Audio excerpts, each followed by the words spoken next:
In today's video, we'll be ranking every single season 1 of Fortnite. Now there's been 7 chapters, so there's been 7 season 1s. So without further ado, don't forget to like, subscribe, hit the notification bell so you know when I post a new video. And I hope you enjoy this new content style. Coming in at number 7, the bottom last may not be a shock for some of you, is chapter 2 season 1. Now this may be a little controversial, but no, this season ran for like 127 days. I'm not even trying to sound all that dramatic. This season had a few, barely any content updates, and while I agree the battle pass was good, we're not talking about the battle pass, we're talking about the actual gameplay and like the season in general. Now I'll admit the opening week was alright. We got to get introduced to some new locations and some new weapons, some stuff we probably haven't seen before, and new gameplay mechanics, and new UI, this, that. One of the more recognizable POIs was Steamy Stacks, which is a really cool POI. Even up to this day, it is still a cool POI. But I feel like it was just a little bit stale in general, so that's why it's at the bottom spot. Now coming in at number 6, this is a pretty recent one. Chapter 7, Season 1, Pacific Break. I'll be honest, when the 7 came back after being gone for 3 chapters, I kind of got emotional about it, if I'm being real with you guys. That had been a storyline I was waiting on for years. And on top of that, we got this whole Hollywood West Coast setting, surfing on the map, wingsuits, which I actually thought were pretty fun to mess around with. They even packed 5 separate mini events into this one season, which I don't think had ever happened before. But that's the kind of exactly problem I had with the season 2. The season ran around 110ish days and then got pushed back even further past that. And while making a whole Hollywoodish theme season 1 sounds great on paper, the vibe plus the loophole this season was either stale or just not the best in general.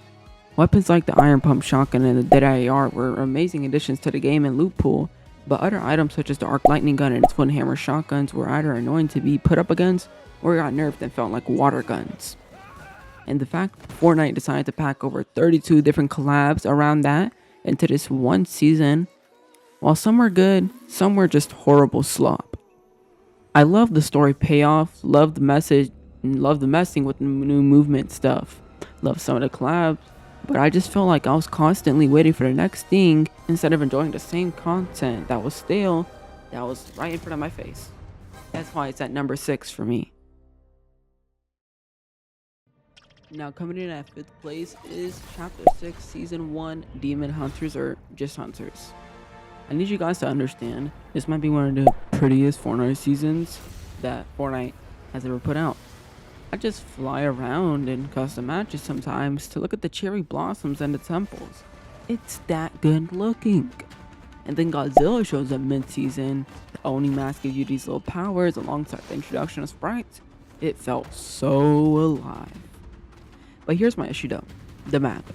Now, while like I said, it is the prettiest season Fortnite has ever put out, it's also one of the biggest maps if I'm not mistaken. And that just felt weird. Seemed like they wanted us to focus on the pretty stuff and the new features and biomes and POIs instead of focusing on a massive map of Oninoshima. While we had some good and mid mobility that season, it felt like I'd use up all my uses or charges before I got into the new circle. Absolute stunning season to look at, but the big map size really kills it for me, so it sits right in the middle at number 5. Now, like I would normally say what number 4 was, but hold up real quick, give me a second to speak real quick. Chapter 2 Season 1 would rank number 4 above Chapter 6 and Chapter 7 Season 1s. Only the map wasn't so stale and had barely few content updates. I'm basing this, remember, off of gameplay, loot pool, etc., not skins and battle passes. So that is why number 7, 6, and 5 are what they are. Little note, I couldn't really decide between this and 3rd place, so I just let the Fortnite community decide. And according to ranking, 4th place for this video will be Chapter 1 Season 1, where Fortnite started. Well, as a Battle Royale game, I'm pretty sure. Like said, I couldn't really decide, so I just went and looked at the rankings, and apparently Chapter 1 Season 1 is 26th on best seasons of all time. And now, full disclosure, I didn't really play during the season, so I just watched clips and OG gameplay. And there's really not just a lot going on. Again, nostalgia carries it, but not much to say. I can't really, as I didn't play it. But I still have to give this one respect because none of the other 60 seasons I'm talking about today would exist without this one. This is where the entire thing started. Just you, 99 other people, and a shrieking circle. Nothing else really going on. Even just watching footage of it, there's something about how simple and pure that looked. It's missing basically every feature the later seasons have, but it matters the most out of anything on this list. And that's why I've got it ahead of 3 chapters that technically had way more content than this. But Season 1 could be number 1 if I was ranking on nostalgia, but I'm not, so it sits at number 4. Now coming in at 3rd is Chapter 5 Season 1 Underground. This is the season that gave us full weapon customization, scopes, grips, different mag types, and I remember just spending way too long messing around with different setups instead of actually playing matches. It genuinely changed how I approached my loadout almost every single game, to be honest. Then they added wall climbing, which opened up so many new escape routes I hadn't even thought of. And the whole heist criminal underground vibe was such a fresh coat of paint after everything before it. My only real con is I really dislike the shift projectile based shooting, these bullet drop instead of hit scan, and the more muted art direction. But that weapon mod system alone changed the way I play this game, and honestly still does. So number 3 kind of feels right. Coming in at 2nd is Chapter 4 Season 1, which doesn't really have a name, so I'll just call it what the story was based around, Oathbound. Hurdling got added here, so instead of stopping their defense, I would just, sprint straight through it without breaking stride, and that alone made me feel like a different player. Reality augments dropped right at launch too, these little in-game match perks you pick up as you survive longer.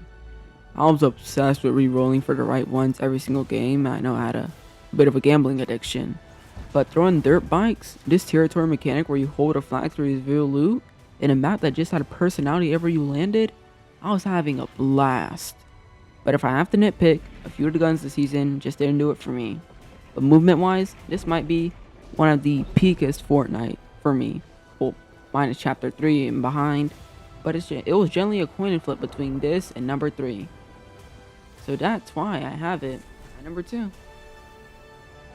And coming at the number 1 spot, which I think a lot of people can also agree with me on this, Chapter 3 Season 1 flipped. They took the entire Chapter 2 map and flipped it, no pun intended, upside down. Frozen on one half, Desert on the other, and an entirely different feeling. Island built out of a map I'd already played on for 2 years straight. Sliding got added here too, Chef's Kiss movement, and it started, sliding.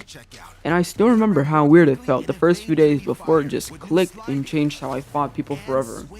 I was taming wolves and bringing them into fights with me before they died dramatically. And this is the season where I actually started caring about the story again, with the foundation showing up, taking basically everything that came after. Well, minus the fact that they decided to waste a lot of money on hiring The Rock. It wasn't perfect, I'll admit that. Sliding was buggy at launch. I clipped through my own builds more than once, and losing some of my favorite weapons to the vault stunk a little. But I just want to note real quick, Spider-Man web shooters, peak movement, best movement of all time. I don't think that can be argued. Best movement of all time. But no other season 1 took a swing, no pun intended, this big. New map, new movement, new story, all dropped at once. Plus the Spider-Man mythics, peak. And it actually pulled it off the way this one did. Or, my bad. It actually pulled it off the way this one did. That's why Chapter 3 Season 1 is my number 1. No question.